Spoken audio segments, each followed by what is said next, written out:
इश्रह ली सदरी व यस्सिर ली अमरी वाहलुल उक़दतम मिन लिसानी यफ़क़ह क़ौली औज़ु बिल्लाहि मिनश शैतानिर रजीम बिस्मिल्लाहिर रहमानिर रहीम। अस्सलाम वालेकुम। स्कूल से, कॉलेज से, यूनिवर्सिटी से, ऑफिस से लौट के आप जब आते हैं तो थका होता है बंदा। खाना खा के थोड़ी देर आंखें बंद करके आराम करते हैं। आराम करने के वक्त आप सिर्फ 10 मिनट कुरान सुन लिया करें, हमारी ज़िंदगियों को बदल देगा। अल्लाह हमें हदायत की राह पे डाल दे। तो 10 मिनट सिर्फ निकाल लें, आंखें बंद करके सुने, आपको ज़हनी तौर पे बहुत सुकून मिलेगा और मुकम्मल तवज्जो के साथ आपके दिल में उतरेगा। अल्लाह ताला आपको और हमें सबको हदायत दे, नेकी की राह पे लगाए, कुरान सीखने, सिखाने और समझने में आसानियाँ पैदा करे।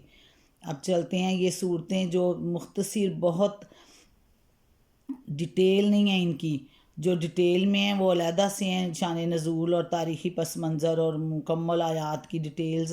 तो ये छोटी छोटी सूरतें, छोटे छोटे उनके मफ़हूम आप पढ़ेंगे, आप सुनेंगे तो आपको मज़ा आएगा, आपके कुरान आसान लगेगा, कुरान का पैगाम आपको तक पहुँचने में आसानी मिलेगी।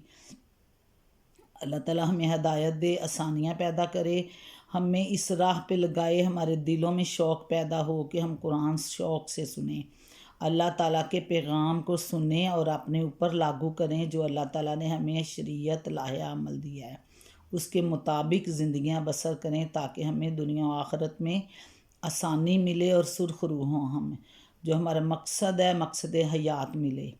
चलते हैं, आप पढ़ते हैं नेक्स्ट सूरत फ़ील। सूरत फ़ील मक्की है और इसमें 5 आयात हैं। बिस्मिल्लाहिर्रहमानिर्रहीम, शुरू अल्लाह के नाम से जो बड़ा मेहरबान नहायत रहम वाला है। अलम तारा कैफ़ा फ़आला रब्बुका बि अस्हाबिल फ़ील, क्या तूने ना देखा कि तेरे रब ने हाथी वालों के साथ क्या किया।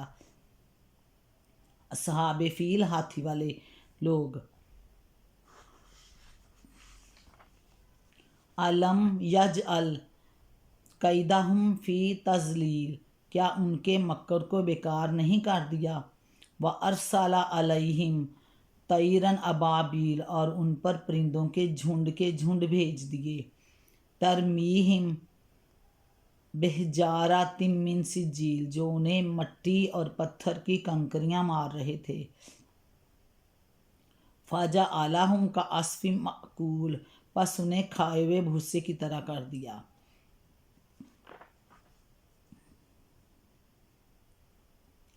अस्हाबिल फ़ील का वाक़या इसमें, जो यमन से खाना काबा की तखरीब के लिए आए थे। अलम तारा के मानी हैं अलम तालम, क्या तुझे मालूम नहीं। अलम तारा, क्या तूने ना देखा। इस्तिफ़हाम तकरीर के लिए है, यानी तू जानता है या वो सब लोग जानते हैं जो तेरे हम असर हैं।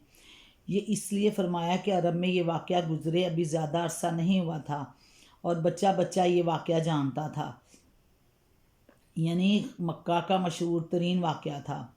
मशहूर तरीन कौल के मुताबिक ये वाक़या इस साल पेश आया जिस साल नबी अकरम सल्लल्लाहु अलैहि वसल्लम की वलादत मुबारक हुई थी, इसलिए अरबों में इसकी ख़बरें मशहूर मतवातर थीं। ये वाक़या मुख्तसरन हस्बे ज़ेल है। वाक़या सहाबिल फ़ील। हबशा के बादशाह की तरफ से यमन में अबरहतुल अशरम गवर्नर था। उसने सना में एक बहुत बड़ा गिरजा इबादत घर तामीर किया और कोशिश की कि लोग खाना काबा की बजाय इबादत और हज उम्रा के लिए इधर आया करें। असल में वो लोग जेलस थे कि सारी कमाई, सारा कारोबार ये अरब वाले कर रहे हैं और हम अलहदा से अपना गिरजा इख्तियार करें ताकि हमें भी कमाई का एक ज़रिया हासिल हो जाए। ये बात अहले मक्का और दीगर कबाइल अरब के लिए सख्त नागवार थी। चुनाचे उनमें से एक शख्स ने अबराह के बनाए हुए इबादत खाने को गलाजत से प्लीद कर दिया, जिसकी इत्तला उसको कर दी गई। किसी ने इसी तरह इस गिरजाघर को नापाक कर दिया, जिस पर उसने खाना काबा को ढाने का अज़्म कर लिया और एक लश्कर जरार लेकर मक्के पर हमलावर हुआ। कुछ हाथी भी उसके साथ थे। जब ये लश्कर वादिये महसर के पास पहुंचा तो अल्लाह ताला ने परिंदों के गौल भेज दिए, जिनकी चोंचों और पंजों में कंकरियां थीं जो चने या मसूर के बराबर थीं। جس فوجی کے بھی یہ کنکری لگتی وہ پگھل جاتا، اس کا گوشت جھڑ جاتا اور بالآخر وہ مر جاتا۔ خود ابرہ کا بھی صنعا پہنچتے پہنچتے یہی انجام ہوا۔ اس طرح اللہ نے اپنے گھر کی حفاظت فرمائی۔ مکے کے قریب پہنچ کر ابرہ کے لشکر نے نبی اکرم صلی اللہ علیہ وآلہ وسلم کے دادا کے جو مکے کے سردار تھے اونٹوں پر قبضہ کر لیا، جس پر عبد المطلب نے آ کر ابرہ سے کہا تم میرے اونٹ واپس کر دے جو تیرے لشکریوں نے پکڑے ہیں۔ باقی رہا خانہ کعبہ کا مسئلہ جس کو ڈھانے کے لیے تو آیا، وہ تیرا اور تیرے اللہ کے ساتھ معاملہ ہے۔ وہ تیرا معاملہ اللہ کے ساتھ ہے، وہ اللہ کا گھر ہے، وہی اس کا محافظ ہے، تو جانے اور بیت اللہ کا مالک اللہ جانے۔ ایسر و تفسیر ہے، یعنی وہ جو خانہ کعبہ کو ڈھانے کا ارادہ لے کر آیا تھا اس میں اس کو ناکام کر دیا۔ استفہام تقریری ہے۔ نمبر 2، ابابیل پرندے کا نام نہیں بلکہ اس کے معنی ہے غول در غول۔ سجیل، مٹی کو آگ میں پکا کر اس سے بنائے ہوئے کنکر، ان چھوٹے چھوٹے پتھروں یا کنکروں نے توپ کے گولوں اور بندوقوں کی طرح کا کام کیا، اور وہ ان پہ جیسے ہر ایک کو جس کو لگنی تھی اللہ نے ایک سٹیمپ لگا دی تھی کہ یہ بندہ اسی کو لگے گی گولی، اور وہ اس کا سارا جسم کھائے ہوئے بھوسے کی طرح ہو جاتا۔ اور وہ جو چھوٹے چھوٹے پتھر تھے بندوق کی گولیوں سے بھی زیادہ مہلک کام کر رہے تھے۔ کعصف معقول، یعنی ان کے جسم ایسے ہو گئے جیسے کھایا ہوا بھوسا ہوتا ہے، جیسے ایک گنا چوس کے پھینک دیتے ہیں، موسمی کا جوس نکالتے ہیں، باقی بعد میں اس کا جو بچ جاتا ہے روکھا سا پھوگ، بالکل ویسے ان کا جسم ہو گیا، یعنی ان کے اجزائے جسم اس طرح بکھر گئے جیسے کھائی ہوئی بھوسی۔ یہ اللہ تعالیٰ نے ان کو واقعہ بتایا کہ صحاب فیل کا، اور اس کے ساتھ سورت قریش کے ساتھ اس کا لنک ہے کہ عبادت کی طرف کیسے مائل ہوں۔ پچھلے واقعات اگلے بتا کے اللہ تعالیٰ نے انہیں جتایا کہ تمہارا ساتھ کس نے دیا ہے، تمہاری حفاظت، تمہارے تجارتی قافلوں کی حفاظت، تم لوگوں کو مواقع فراہم کرنا، کاروباری وسعت دینا، سب اللہ نے کیا ہے، تو پھر اس کے گھر کی بھی عبادت کرو، کسی دوسرے کی طرف نہ جھکو۔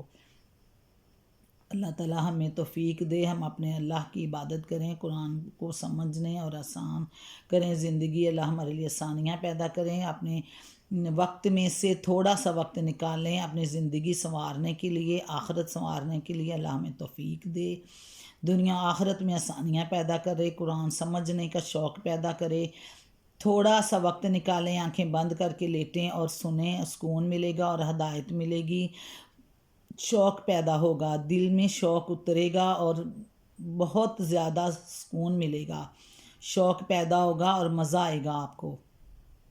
اپنی زندگیوں کو آسان بنائیں، دنیا کے کاموں میں جتنا بھی بندہ مگن ہوتا جائے شیطان غالب آ جاتا ہے، وہ نہیں سمجھنے سوچنے کی صلاحیت کو بالکل مغلوب کر لیتا ہے۔ اللہ تعالیٰ ہمیں توفیق دے، ہم اپنی زندگیوں کو آسان بنائیں، قرآن اپنی زندگیوں میں لائیں۔ اللہ حافظ۔ ربنا آتنا فی الدنیا حسنۃ وفی الآخرۃ حسنۃ وقنا عذاب النار۔ دنیا آخرت میں اللہ تعالیٰ امت محمد کو سرخرو کرے۔ اللہ حافظ۔